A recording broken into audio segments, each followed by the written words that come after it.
Ito po, Senator Bato na nag-iimbita. Okay, basahin po natin. Committee on Public Order and Dangerous Drugs. Notice of Public Hearing. Date April 25. Okay? Sinusulatan niya dito sila Jinggoy Estrada, Christopher Bongo, and Tolentino.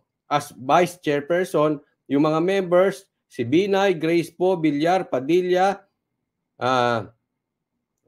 Joseph Victor Ejercito, Mark Villar, Risa Ontiveros, Loren Legarda, Joel Villanueva, Aquilino Coco Pimentel.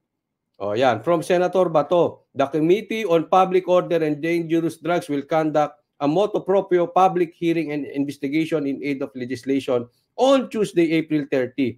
Okay, pinadala po sa akin ito, pinadala po ito ni Jay Guevara sa aming group chat. At makikita nyo rito, kasi po kahapon, ang nag-attend lang ng hearing ay si Senator Bato. Okay? So medyo maraming nagtataka. Ano ba naman kayo? Dapat ito ay importanteng bagay. Bakit si Senator Bato? Ngayon na ipaliwanag po sa amin kahapon at napaliwanag ito ni Banat Bay doon sa aming live kagabi sa SMNI. Kasi po, meron ding mga hearing yung mga yan, yung mga senador na yan. May kanya-kanya po silang hearing. Pero pala, napadala ni Senator Bato yung official invitation. So, imbitado po sila, posibleng busy sila at meron silang dinausan na sarili nilang hearing na kailangan sila doon, especially if sila ang chairperson. Okay? Pero, tawagin ko lang po ang atensyon nitong mga vice chairperson. Kasi ang chairman dito ay si Senator Bato, siya talaga ang magkakandak ng hearing na yan. Napaka-importante nun. Ito si Jinggoy, si Bongo at si Tolentino. Sila yung vice chairpersons. Marami pa pong iba, pero tutukan ko itong vice chairperson kasi yung iba, members lang. Okay? Hindi ko sinasabing hindi sila pwede pumunta ron, pero dapat din sila doon. Pero nakatutok tayo dito sa tatlong to. Jinggoy, Bongo at Tolentino. Yan, naipaliwanag naman na posibleng busy sila at meron silang committee na dinalausan. Pero, eto yan. Sana sa May 7, tulungan nyo naman po si Senator Bato. Make this a priority. If I may request, tayo simpleng tao lang naman. Pero sa tingin ko, ito rin ang request ng marami. Drop everything. Kasi, drop everything for the May 7 hearing. Meron pong susunod na hearing sa Tuesday, next Tuesday, May 7.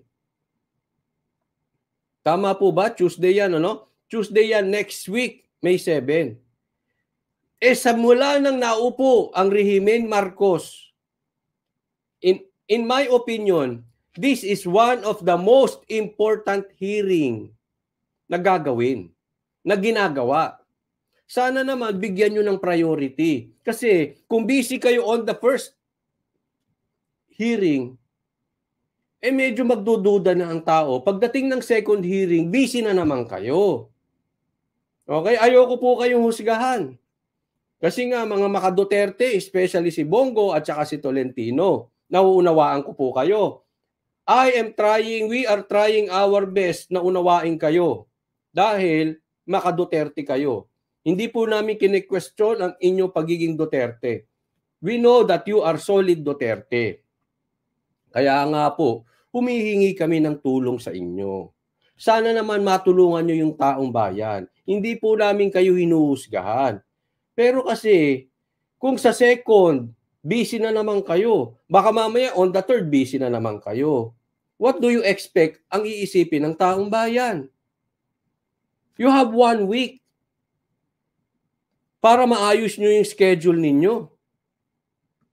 Okay, sa Tuesday pa naman yan. Sana yung secretary ninyo, pakiutusan,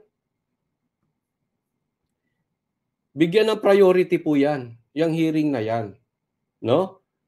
Ulitin ko, we respect you highly because we know dapat suportahan natin. Yan nga sabi sa akin suportahan natin. Ay, Jay Guevara TV, thank you po dinidiscuss ko na. Dapat suportahan natin ang mga Duterte. Kasi kailangan natin ng numero sa Senado. Yes po, nakasuporta kami sa inyo. Pero pahingi ng konting tulong. Pahingi naman ng tulong. Sana, the second time around, ito na priority nyo. Meron pa bang hahalaga sa hearing na ito?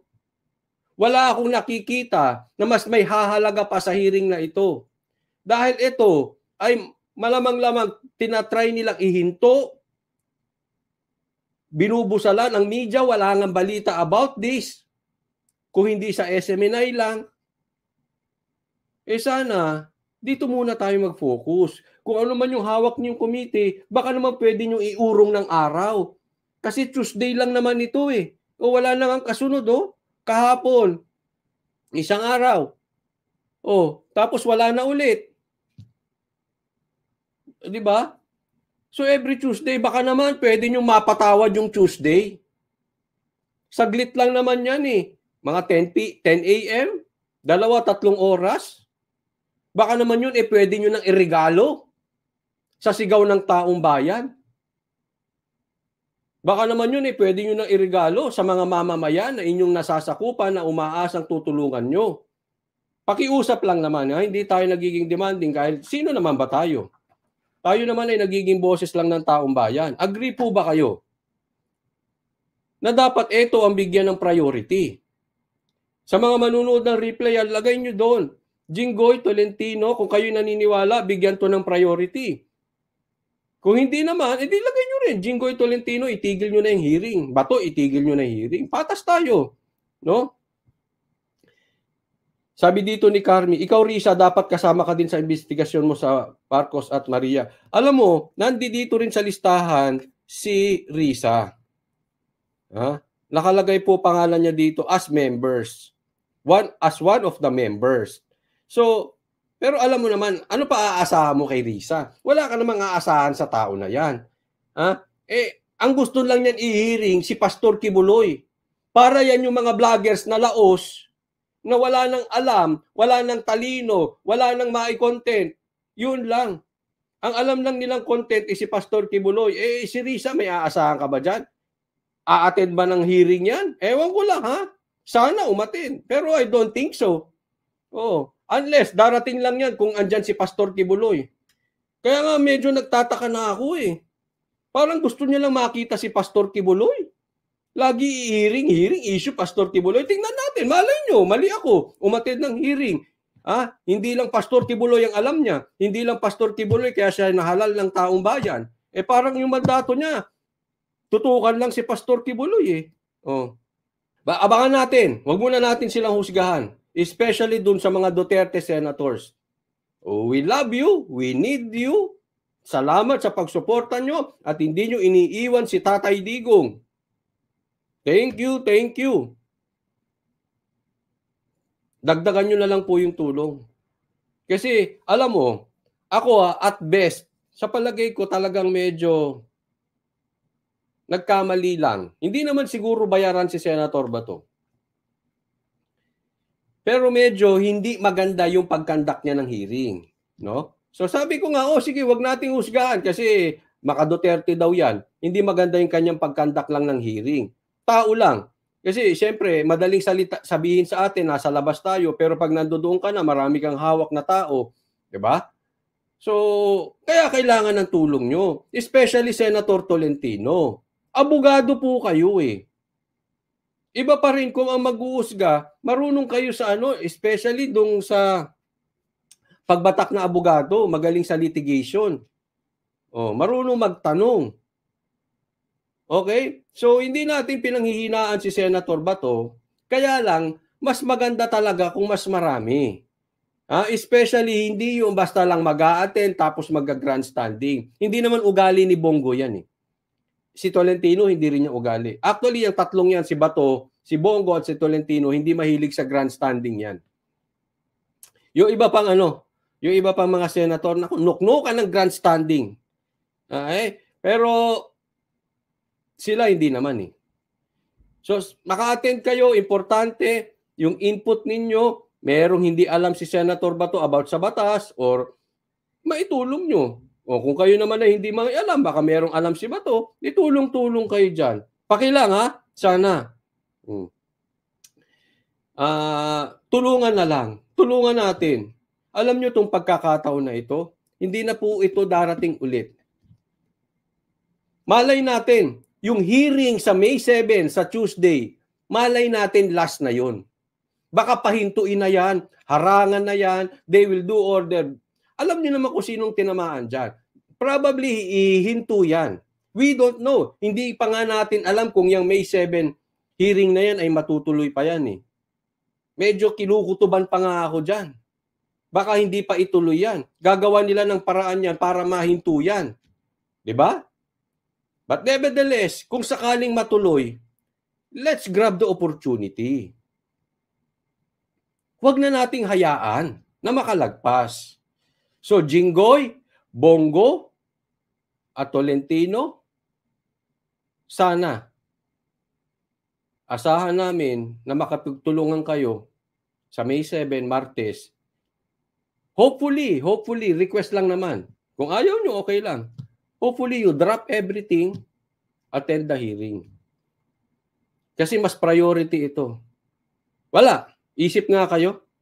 Isip nga kayo na meron pa bang mas iimportante sa hearing na ito? Anong hearing pa ba ang pwedeng mas importante rito? Alam mo kung bakit importante ito? Gaya ng sabi ko, hindi natin alam kung meron pang kasunod. Posibleng wala nang May 7 o posibleng last na yon. So better, grab the opportunity. It knocks once only. Lalo sa ganitong sitwasyon. Kung yung rally nga, pinigilan nila eh. 'Di ba? Rally, pinigilan nila. Bayad na yung may-ari na kung saan gaganapin yung hearing. Ang mag-a-attend pa dyan, dating presidente, mga Duterte. And yet, nakaya nilang harangin. May para-paraan sila dyan. Ayaw nating silang husgahan. But we know, they have the capacity. They have the connection. They have the machinery. They have the money. Everything, they have the power. Pag hininto yan, tapos na tayo dyan. Grab nyo na yung opportunity, ha? Sabi dito, upper class pala ni Bato si Lasso sa PMA. Kaya saludo at may bias siya, kaya pala. Ayan. Malay natin, okay? Sabi nga, wag munang husgahan, malay natin. Sa Tuesday, iba. Okay? Abangan muna natin yung Tuesday. Pag nag-iba ng tono at nag-attend to mga senador, baka busy lang or nagkamali lang si Senator Bato. Pero sa Tuesday, at ganun pa rin ang tono, at wala pa rin itong mga senador na to, ewan ko na. Ewan ko na. Again, hindi ko sinasabing hindi kayo maka-Duterte. Posible maka-Duterte kayo. Kaya lang, medyo umiiwas pusoy na kayo. Para sa akin, opinion ko lang naman yun. Hindi ko sinasabing tama ako. Lagi ko nga sinasabi, posibleng mali ako eh. Posibleng mali ako. Pero in my honest opinion, pag wala pa rin kayo sa May 7, iwas pusoy na yan. Umiiwas pusoy na kayo. So may safety kayo. Okay? Again, hindi ako naggagaling-galingan. Pero posible marami sa nanonood ngayon, yun din ang saloobin. Kung hindi pa kayo a-attend sa Tuesday. Naniniwala ako may May 7 pa. Sinabi na ni Bato, isinumpa na niya sa ngalan ng Diyos, pamilya at bilang alagad ng batas na gagawin niya para lumabas ang totoo. Pinanindigan niya itong investigasyon. Sana totoo. Kung hindi naman sakaling magkatotoo, try natin silang interviewin.